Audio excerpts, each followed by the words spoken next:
Everyone welcome to apex institute semester 1 DSC 1 CCF English অনার্সে আজকে আমরা সাজেশনস ডিসকাশন করব। কমপ্লিট 75 মার্কসের কী প্রশ্ন তোমরা করে যাবে সেটা কিন্তু আজকে ডিসকাশন করব। প্রথমেই আমরা দেখব যে আগের বছর এবং তার আগের বছর প্রিভিয়াস ইয়ার কোয়েশ্চেন পেপারে আমাদের কী কোয়েশ্চেন্স ছিল। তোমরা জানো তোমাদের কিন্তু এলিজাবেথান টু মডার্ন পোয়েট্রি আছে সেকশন 1-এ, তো সেখান থেকে দেখো 2023-এ কী প্রশ্ন এসছে। লং কোয়েশ্চেনের মধ্যে কিন্তু তোমাদের 15 মার্কসের একটা করতে হবে সেকশন থেকে, আর উইথিন 600 ওয়ার্ডস কিন্তু এটা হতে হবে। অ্যাপ্রক্সিমেটলি ধরে রাখতে পারো 4 to 5 পেজেস কিন্তু তোমরা অবশ্যই একটা স্ট্যান্ডার্ড ইংলিশ অনার্সের প্রশ্নের উত্তর কিন্তু হওয়া উচিত। তো দেখো কী প্রশ্ন এসছে 2023-এ। Write a brief essay on the Elizabethan sonnet sequence with special reference to any one major sonneteer. দেখো 2023-এ হয়েছে এক্সামিনেশন, 2024-এ হয়েছে, আর এটা কিন্তু 2025-এর কোয়েশ্চেন পেপার আসবে, মানে কোয়েশ্চেন পেপারের উপর লেখা থাকবে 2025, কিন্তু অবশ্যই এক্সামটা কিন্তু তোমরা এবছর দিচ্ছ 2026-এ। তো দেখো প্রথমে কিন্তু এলিজাবেথান সনেট সিকোয়েন্স কিন্তু অলরেডি 2023-এ এসেছিলো, মাঝখানে কিন্তু এক বছর আসেনি। তো ডেফিনেটলি কিন্তু সবথেকে ইম্পর্টেন্ট কিন্তু তোমাদের এই এলিজাবেথান সনেট সিকোয়েন্স হয়ে যাচ্ছে। যারা একটা প্রশ্ন পড়ে ভাবছো যে কোন একটা প্রশ্ন পড়ে গেলে কমন আসবে, তো ডেফিনেটলি এলিজাবেথান সনেট সিকোয়েন্স কিন্তু তোমাদের কমন আসার চান্সেস খুব হাই, 90 থেকে 100% চান্স কিন্তু আছে এলিজাবেথান সনেট সিকোয়েন্স আবার আসার। এটা কিন্তু অলরেডি 23-এ এসেছিলো, এক বছর গ্যাপ গেছে, তো এবছর কিন্তু আসার চান্সেস খুব high. Discuss the salient features of romantic poetry, এটাও 2023-এ এসেছিলো। What are the major themes of war poetry discuss with reference to the poets of World War 1। এই ওয়ার পোয়েট্রির সেকশানে কিন্তু তোমাদের অবশ্যই একটু হলে ধারণা নেওয়া দরকার, স্পেশালি উইলফ্রেড আওয়েন থেকে শুরু করে সিগফ্রিড শাসন, এই সব রাইটার্সগুলো কিন্তু তোমাদের অবশ্যই পড়তে হবে। স্পেশালি উইলফ্রেড আওয়েন কিন্তু পড়তেই হবে, কারণ উইলফ্রেড আওয়েন কিন্তু শর্ট প্রশ্নতেও আসে, 5 নম্বরের যে প্রশ্নগুলো আছে আমরা দেখবো এরপরেই, তো সেখান থেকেও কিন্তু উইলফ্রেড আওয়েনকে দিতে পারে। তো ওয়ার পোয়েট্রিও কিন্তু ইম্পর্টেন্ট। দেখো তার মানে 2023-এ কিন্তু Elizabethan sonnet sequence, romantic poetry এবং ওয়ার পোয়েট্রি প্রশ্ন এসেছিল। 2024-এ দেখো এই সেকশনে কী এসেছিল, right a brief essay on the contribution of Milton to English poetry. এবার দেখো 2024-এ যে প্রশ্নগুলো এসছে ওগুলো ডেফিনেটলি 2025-এ আসবে না, মানে এবছর কিন্তু আসবে না। তো মিল্টন কিন্তু ডেফিনেটলি আমাদের লং প্রশ্নে আসবে না। তোমরা জন মিল্টন বা প্যারাডাইস লস্ট হিসাবে কিন্তু শর্ট প্রশ্ন পড়তে পারো। প্যারাডাইস লস্ট আমার মনে হয় ওইভাবে না দেওয়ার চান্সই হাই, তাও দিলেও দিতে পারে, কারণ আগেরবারে কিন্তু মিল্টন দিয়েছিল। তো লং প্রশ্নে মিল্টন পড়ার কোনো আর দরকার নেই, কারণ রিপিটেশন ক্যালকাটা ইউনিভার্সিটি করে না। তো মিল্টন অবশ্যই শর্ট প্রশ্নের জন্য 5 মার্কসের জন্য পড়তে পারো। আর এই যা প্রশ্ন কিন্তু এখানে দেওয়া আছে বা এই সব কিছুরই কিন্তু উত্তর তোমরা আমাদের গ্রুপে পেয়ে যাবে, পিডিএফ সমেত কিন্তু কমপ্লিট ফ্রি নোটস তোমাদের প্রোভাইড করা অলরেডি আছে, তোমরা অবশ্যই চেক করে নিতে পারো যাদের দরকার। দেখো মিল্টনে কিন্তু শর্ট নোটস পড়ে গেলেই হয়ে যাবে। এরপরে consider either Dryden or Pope as a poet, 2024-এ এসেছিলো। ডেফিনেটলি এখানে কিন্তু দুটো জিনিস তোমাদের মাথায় রাখতে হবে, ড্রাইডেন লিখতেন কিন্তু হিরোইক পোয়েট্রি, আর পোপ লিখতেন কিন্তু মক হিরোইক পোয়েট্রি। তো দেখো ড্রাইডেন অ্যান্ড পোপ দিয়েছে 24-এ, কিন্তু ডিরেক্টলি কিন্তু তোমাকে হিরোইক পোয়েট্রি বা মক হিরোইক পোয়েট্রি দেয়নি। তো ডেফিনেটলি এইগুলো কিন্তু একটু টাচ করে যাবে, স্পেশালি লং কোয়েশ্চেনের জন্য কিন্তু হিরোইক পোয়েট্রি কাকে বলে এবং মক হিরোইক পোয়েট্রি কাকে বলে অবশ্যই একবার হলেও একটু রিডিং পড়ে যাবে। আর নোটস কিন্তু অলরেডি প্রোভাইড করা আছে, কারণ ড্রাইডেন লিখতেন কিন্তু হিরোইক পোয়েট্রি আর পোপ লিখতেন কিন্তু মক হিরোইক পোয়েট্রি, তো এগুলো কিন্তু অবশ্যই ইম্পর্টেন্ট। এরপর দেখো 2024 সেকশনে কি এসেছিল, discuss the major features of Victorian poetry with special reference to any major poets. দেখো ভিক্টোরিয়ান পোয়েট্রি এসে গেছে, ওয়ার পোয়েট্রি তার আগের বছর এসেছিল, তো এবছর কিন্তু একটা জিনিস এখানে দেয়াইনি, সেটা কিন্তু প্রত্যেকবার সিইউর কিন্তু ফেভারিট কোয়েশ্চেনের মধ্যে একটা হয়, সেটা হচ্ছে modern poetry. The contributions of modern poetry with reference to any 2 major poets, T S. Eliot থেকে শুরু করে তোমরা ডব্লিউ.এইচ. অর্ডেন এরকম এক্সাম্পল দিতে পারো। টি.এস. ইলিয়ট কিন্তু অবশ্যই পড়ে যাবে, টি.এস. ইলিয়ট, ডব্লিউ.এইচ. অর্ডেন, ডব্লিউ.বি. ইয়েটস এবং ডাইলেন থমাস, এইগুলোর মধ্যে কিন্তু তোমরা ঘোরাফেরা করবে। স্পেশালি যদি দুখানা চুজ করতে হয় আমি বলবো ডব্লিউ.বি. ইয়েটস এবং টি.এস. ইলিয়ট কিন্তু মডার্ন পোয়েট্রির দিকে পড়ে যেতে পারো। দেখো আগের বছর ভিক্টোরিয়ান পোয়েট্রি এসে গেছে, তেমন এবারে কিন্তু ডেফিনেটলি ভিক্টোরিয়ান পোয়েট্রি আসবে না এই বছর, এই জন্য তোমরা মডার্ন পোয়েট্রি একবার দেখে যেতে পারো। টি.এস. ইলিয়ট এবং ডব্লিউ.বি. ইয়েটস এই দুটোর মধ্যে কিন্তু কমন পেয়ে যাবে। তো আলটিমেটলি এই ছিল আমাদের প্রিভিয়াস ইয়ার কোয়েশ্চেন্স, 15 মার্কসের লং অ্যান্সার কোয়েশ্চেনে এলিজাবেথান টু মডার্ন পোয়েট্রি থেকে সবথেকে ইম্পর্টেন্ট কিন্তু এখানে আগেন এলিজাবেথান সনেট সিকোয়েন্স আসার চান্সেস খুব হাই। তারপরে কিন্তু আমি বলবো contribution of modern poetry with 2 major modern poets, এটা ডেফিনেটলি ইম্পর্টেন্ট। আর তারপরে একটু আধটু তোমরা মক হিরোইক, তারপরে রোম্যান্টিক পোয়েট্রি এবং ওয়ার পোয়েট্রি সম্পর্কে দেখতে পারো। যদি সময় কম থাকে এবং কিছু প্রিপারেশন হয়নি, তাহলে আমি বলবো মডার্ন পোয়েট্রি ফিচার্স এবং এলিজাবেথান সনেট সিকোয়েন্স দেখে গেলে কিন্তু তোমাদের হয়ে যাবে, এই সেকশন থেকে কমন ডেফিনেটলি একটা পেয়েই যাবে। এরপরে দেখো শর্ট নোটসের মধ্যে কী কী এসেছিল 2023 এবং 2024-এ।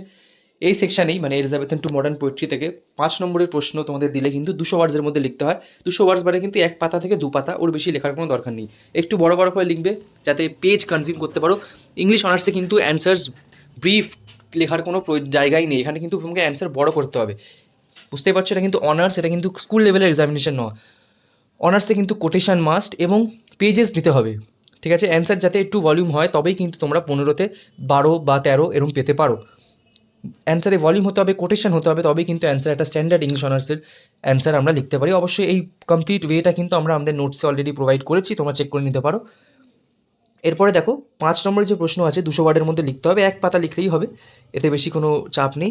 দেখো 2023-এ কিন্তু write a short note on metaphysical poetry এসেছিলো শর্ট নোটে। এবার ভালো করে দেখবে এই যে 3টে যে শর্ট নোট এসছে, write a short note on metaphysical poetry, show your acquaintance with mock heroic poetry এবং comment on the contribution of T S Eliot to modern poetry, এগুলো কিন্তু শর্ট নোটে এসছে 5 নম্বরের প্রশ্নে। তো ডেফিনেটলি এবছর কিন্তু এরা ঘুরিয়ে এই 3টেকেই কিন্তু লং প্রশ্ন দিতে পারে। এই কারণে আমি তোমাদের বলছি যা যা তোমরা 2023-এ দেখবে ওগুলো কিন্তু বেশি ইম্পর্টেন্ট, 2024-এরগুলো স্কিপ করলেও করতে পারো, কিন্তু 2023-এরগুলো কিন্তু ডেফিনেটলি বেশি ইম্পর্টেন্ট। তো আমি বলবো কিন্তু মেটাফিজিক্যাল পোয়েট্রিও কিন্তু এখানে ইম্পর্টেন্ট লং প্রশ্নের জন্য। এই জায়গা যেখানে তোমরা সনেট সিকোয়েন্স এবং মডার্ন পোয়েট্রি পড়ছো, এখানে কিন্তু আরেকটা প্রশ্ন তোমরা ডেফিনেটলি দেখে যেতে পারো, আসার চান্সেস খুব হাই, সেটা হচ্ছে মেটাফিজিক্যাল পোয়েট্রি। মেটাফিজিক্যাল পোয়েট্রি কিন্তু 2023-এ শর্টে এসেছিলো, তো এবারে কিন্তু লং প্রশ্নতে কিন্তু আমরা দেখতে পারি মেটাফিজিক্যাল পোয়েট্রি ফিচার্স। অলরেডি কিন্তু নোটস তোমাদের প্রোভাইড করা আছে, তোমরা আমাদের গ্রুপে চেক করে নেবে। এরপর দেখো মক হিরোইক পোয়েট্রি শর্টে এসেছিলো 2023-এ, তো এবারে কিছু সেটা লংয়েও দিতে পারে আবার শর্টেও দিতে পারে। তো মক হিরোইক পোয়েট্রি মানে কিন্তু আলেকজান্ডার পোপ, আগের বছর কিন্তু আমরা দেখেছি আলেকজান্ডার পোপকে নিয়ে কিন্তু লং প্রশ্ন এসেছিলো। ঠিক আছে, মক হিরোইক পোয়েট্রি লিখতে নিই কিন্তু আলেকজান্ডার পোপ, এই rape of the lock, Dunciad, এই সবই কিন্তু মক হিরোইক পোয়েট্রি। এরপরে দেখো comment on the contribution of T S Eliot to modern poetry, তোমাদের যেটা আমি বললাম, দেখো টি এস ইলিয়টের মডার্ন পোয়েট্রিতে কন্ট্রিবিউশন শর্ট নোটসে এসেছিলো, তো এবছর কিন্তু আমরা লং নোটসে অবশ্যই এখানে কিন্তু দেখতে পারি। লং প্রশ্নে কিন্তু এই টি এস ইলিয়ট অবশ্যই তোমাদের দেবে contribution of any 2 major modern poets, T S Eliot এবং ডাব্লিউ বি ইটস, তোমরা যদি করে যাও তোমরা ডেফিনেটলি কমন পাবে। 2024-এ দেখো শর্ট নোটসে কী এসেছিলো, দেখো একটা short note on Edmund Spencer এসেছিলো। তো এবছর কিন্তু ডেফিনেটলি সনেটিয়ার্সদের একটা তোমরা লং প্রশ্ন ডেফিনেটলি দেখবে। আগের বছর কিন্তু শর্ট নোটসে এসেছিলো এডমান্ড স্পেন্সার, তো এবছর কিন্তু লং প্রশ্নে আমরা এই সনেটিয়ার্স বা এডমান্ড স্পেন্সার, ফিলিপ সিডনিকে দেখতে পারি। Briefly discuss the characteristics of the pre Raphaelite poetry, short নোটসে 2024-এ এসেছিলো, এবং assess either W H. Auden or Dylan Thomas as a poet, এগুলো কিন্তু সব শর্ট নোটে এসেছিলো, 5 নম্বরের ছিল।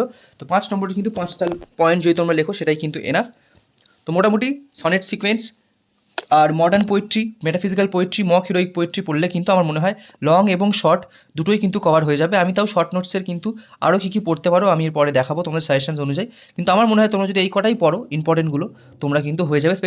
স্পেসিফিক্যালি কিন্তু 2023 যেগুলো তোমরা দেখছো ওই প্রশ্নগুলো কিন্তু ডেফিনেটলি টাচ আপ করে যাবে, কারণ সিইউ কিন্তু সেই অড ইভেন ফরম্যাটে চলে, মানে যেটা 23-এ এসছে ওটা কিন্তু 25-এ আসার চান্সেস অনেক বেশি হাই, আবার যেটা 24-এ এসছে ওটা কিন্তু আসবে না, রিপিটেশন কিন্তু এখানে হয় না, অড ইভেন করে কিন্তু রিপিটেশন হয়।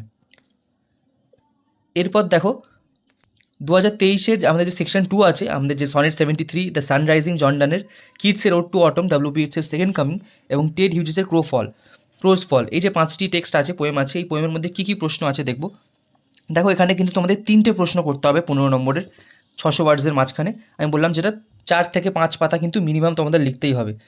দেখো 2023-এ কিন্তু কী কী এসেছিলো, sonnet 73, use of imagery, the sunrising as a love poem, critical appreciation of Ode's Ode to Autumn, Yeats' Second Coming, use mythology to express the onset of modernity, discuss the theme of Hughes' Crowfall। আমি একটা জিনিস তোমাদের বলতে চাই, এই যে 5টা প্রশ্ন দেখছো 2023-এ এসছে, তোমরা যদি এই 5টা প্রশ্ন করে যাও, তোমরা 2025-এ মানে এই বছর যা যা দেবে তোমরা কিন্তু সব পেরে যাবে।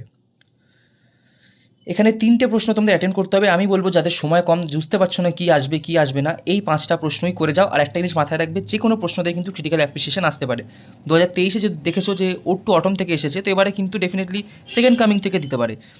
থিম, ক্রিটিক্যাল অ্যাপ্রিসিয়েশন, এগুলো কিন্তু অনায়াসেই কিন্তু প্রত্যেকটা পোয়েম থেকে কিন্তু দিতে পারে। তো যারা খুব কম সময় ধরে প্রিপারেশন করছো তারা কিন্তু ডেফিনেটলি আমি বলবো সনেট 73 থেকে ইমেজারি পড়ে যাও, sun rising as a metaphysical poem আর sun rising as a love poem পড়ে যাও। ক্রিটিক্যাল অ্যাপ্রিসিয়েশন প্রত্যেকটাই দেখে যাও। ক্রিটিক্যাল অ্যাপ্রিসিয়েশন কিছুই না, একটা ইন ডিটেল সামারি প্লাস তাদের ক্রিটিক্যাল স্টাইলিস্টিক্সের ব্যাপারে, তাদের রাইম কী, রিদিম কী, কী কী সিম্বলিজম আছে, কী কী ইমেজারিজ আছে, কী কী মেটাফার্স আছে, এই সব নিয়ে তোমরা লিখবে। অবশ্যই এই সব কিছুই কিন্তু আমাদের নোটসে তোমরা ফ্রিতে পেয়ে যাবে, গ্রুপটা একবার চেক করে নেবে। তো আলটিমেটলি এই 5টা প্রশ্ন যদি দেখে যাও তোমরা কিন্তু কমন পেয়ে যাওয়ার চান্সেস খুব হয়। আর কী দেখবে, যেটা আমি বললাম, ক্রিটিক্যাল অ্যাপ্রিসিয়েশন আর থিম, এই দুটো জিনিস কিন্তু দেখবে। আর সনেট নাম্বার 73 থেকে ইমেজারি এবং ওড টু অটম থেকে ইমেজারি দেখবে, কারণ এখানে কিন্তু বেশ ইমেজারি সিম্বলসের কিন্তু খেলা আছে এই দুটো থেকে। ওড টু অটম কিন্তু অ্যাজ আ পোয়েম অফ নেচারও কিন্তু দিতে পারে, কারণ জন কিটস কিন্তু রোম্যান্টিক পোয়েট্রিতে রোমান্টিক পোয়েট ছিলেন, তো এই জন্যে পোয়েট্রি সেকশন থেকে কিন্তু তোমাদের রোমান্টিক পোয়েট্রি সেকশন থেকে কিন্তু এই ওড টু অটমের প্রশ্নটা অবশ্যই আসতে পারে, যে ode to autumn as a romantic poem বা কী কী রোমান্টিক এলিমেন্টস আমরা ওড টু অটমে দেখতে পারি, এই প্রশ্ন কিন্তু আসতে পারে। 2024 দেখো কি এসছে, মানে আগের বছরে কিন্তু sunrising as a typical example of metaphysical poetry এসে গেছে, তাহলে এই বছর কিন্তু আর মেটাফিজিক্যাল পোয়েট্রি হিসাবে দেখার কোনো দরকার নেই।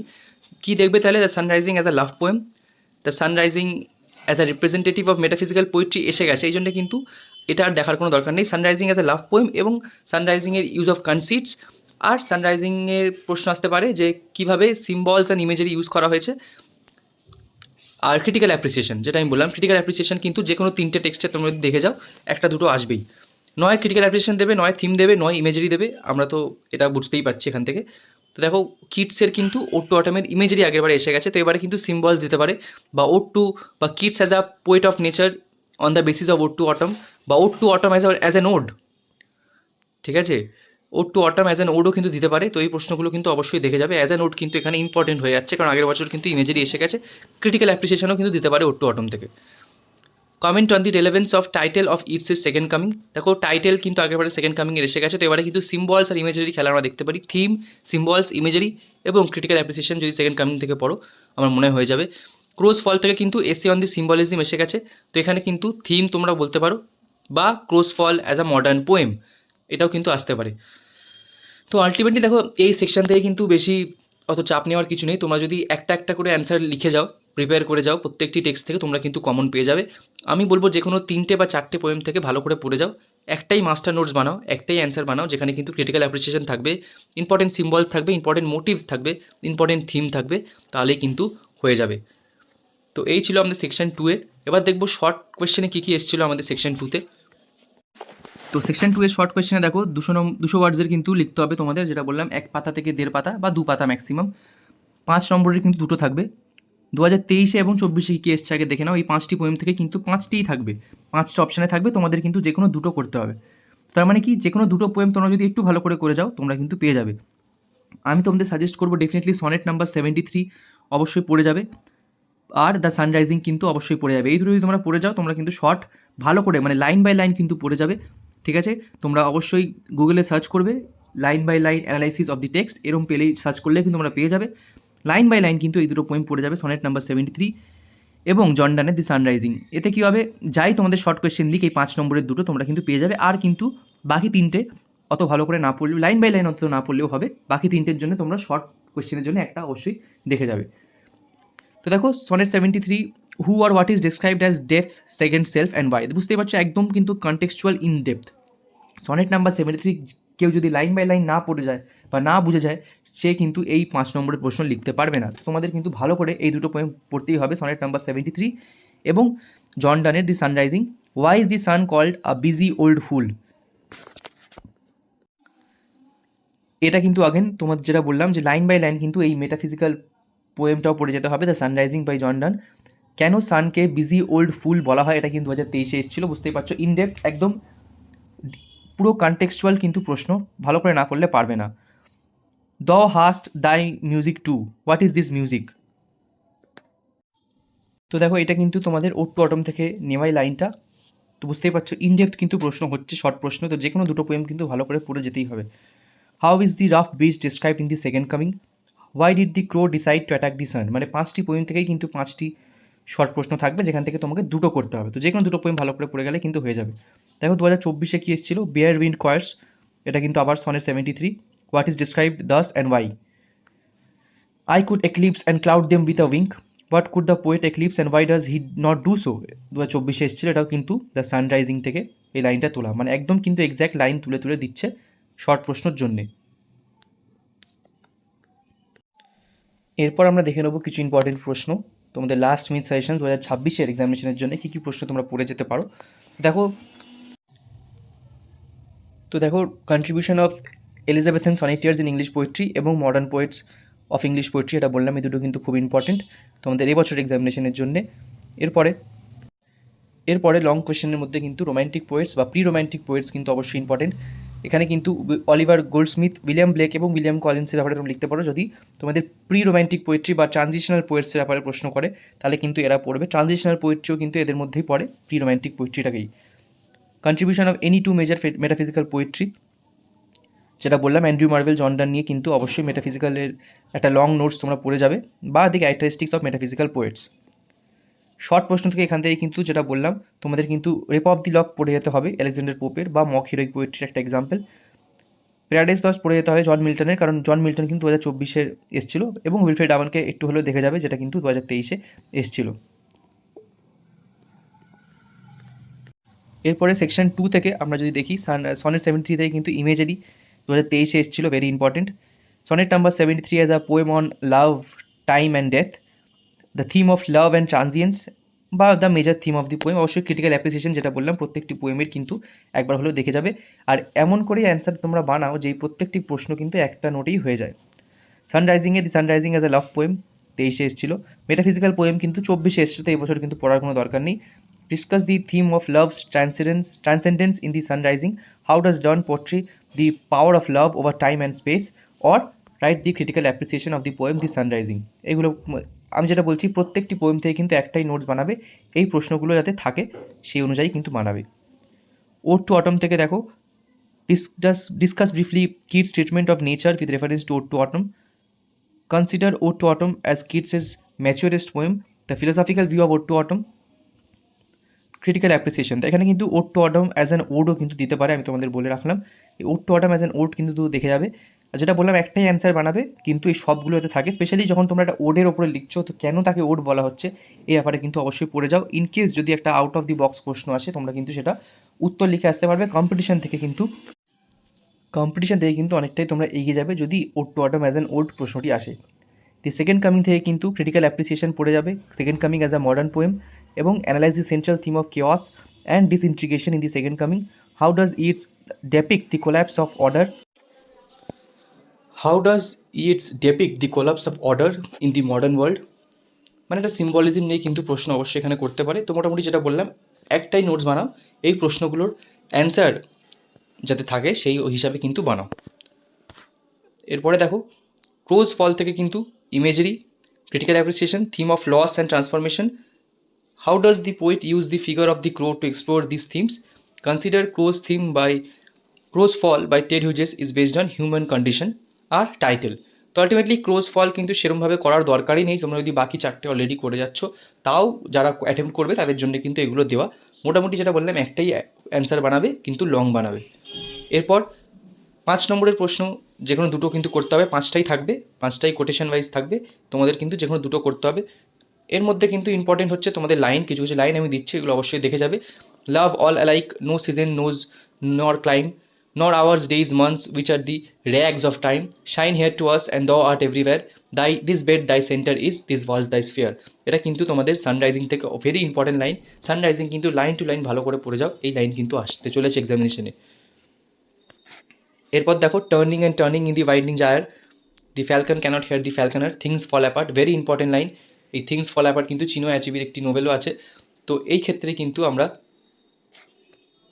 অবশ্যই এই লাইনটা কিন্তু সেকেন্ড কামিং থেকে ইম্পর্টেন্ট। এরপরে ওড টু অটম থেকে কিন্তু season of mist and mellow fruitfulness, close bosom friend or the maturing sun, substantiate this line. এটা কিন্তু আগেন লাইন বাই লাইন তোমাদের পড়তে হবে, তবেই কিন্তু এই প্রশ্ন তোমরা উত্তর দিতে পারবে। Conspiring with him, how to load and bless, with fruit the vines that round the thatch eaves run, who is conspiring, what was his motive, substantiate your answer, এরকম করে কিন্তু তোমাদের প্রশ্ন এখানে অবশ্যই দিতে পারে। এরপরে that time of year the messed in me behold, sonnet number 73 থেকে ইম্পর্টেন্ট লাইনগুলো অবশ্যই দেখে যাবে। When yellow leaves or naan or few do hang, bear win quartz well late the sweet bird স্যাং, in me দাও সিয়ার্স দি ট্রাইলাইট of such day and as after sunset ফেডেথ in the West. Important লাইনগুলো একটু তোমাদের তুলে দিলাম, এগুলো অবশ্যই কিন্তু তোমরা পড়ে যাবে। আর ক্রোজ ফল থেকে where black is white, white is black, I won, how the crow became black in crow's fall, and how the crow got his tragic destiny। দরকারই নেই ক্রোজ ফল কিন্তু একদমই পড়ার, যাদের সময় কম তাদের কিন্তু দরকারই নেই, যে কোনো 3টে পোয়েম ভালো করে পড়ে যাও তাহলেই হয়ে যাবে। আর যে কোনো 2টো পোয়েম লাইন বাই লাইন পড়ে যাও, আমি বলবো সনেট নাম্বার 73 এবং তোমরা যদি দ্য সানরাইজিং পড়ে যাও, এনাফ। তো আশা করবো তোমাদের এক্সামিনেশন ভালো হোক। অবশ্যই কমেন্ট সেকশানে তোমরা লিঙ্ক পেয়ে যাবে আমাদের টেলিগ্রাম গ্রুপে, সেখানে জয়েন করে তোমরা প্রত্যেকটি নোটস কিন্তু ফ্রিতে পেয়ে যাবে আর এই পিডিএফটাও পেয়ে যাবে। Thank you.